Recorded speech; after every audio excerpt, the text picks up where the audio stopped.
পেহেলগামে ভয়াবহ সন্ত্রাসী হামলার পর ভারত ও পাকিস্তান সরকারের পাল্টাপাল্টি পদক্ষেপ আর হুমকি ধামকিতে তৈরি হয়েছে যুদ্ধ পরিস্থিতি। পাকিস্তান নিয়ন্ত্রিত কাশ্মীরের গ্রামে গ্রামে চলছে বাংকার প্রস্তুতের তোড়জোড়। ভারতীয় সামরিক বাহিনীর টার্গেট হতে পারে এই শঙ্কায় এরই মধ্যে অঞ্চলটিতে সব মাদ্রাসা বন্ধের ঘোষণা দিয়েছে কর্তৃপক্ষ। দশকের পর দশক ধরে বহু সংঘাতের সাক্ষী হয়েছে কাশ্মীর।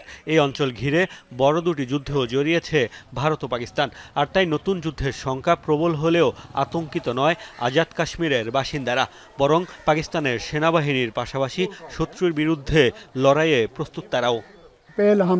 আমরা লড়াই চাই না, তবে ভারত যদি সংঘাত শুরু করে তাদের কঠোর জবাব দেয়া হবে।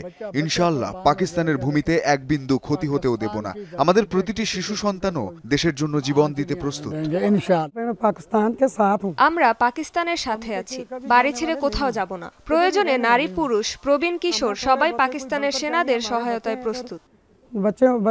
একই দৃশ্য ভারতেও। জম্মু কাশ্মীরেও নিজেদের নিরাপত্তায় বাংকার প্রস্তুত করছে বাসিন্দারা। যুদ্ধ বাঁধলে পাকিস্তানের বিরুদ্ধে সশস্ত্র লড়াইয়ে অংশ নিতে চান ভারতের অনেকেই। আমরা আতঙ্কিত বা ভীত নই। যদি যুদ্ধ হয় তবে ভারতীয় সেনাবাহিনীর সাথে কাঁধে কাঁধ মিলিয়ে লড়াই করব। তাদের খাবার পানি সহ প্রয়োজনীয় সবকিছু দিয়ে সহায়তা করব। শুধু সীমান্তবর্তী শহরগুলোতেই নয়, যুদ্ধের প্রস্তুতি চলছে ভারত পাকিস্তানের সবখানেই। রাজনৈতিক মতপার্থক্য ও ভেদাভেদ ভুলে শত্রুর বিরুদ্ধে ঐক্যের ডাক দিচ্ছে দুদেশের মানুষই।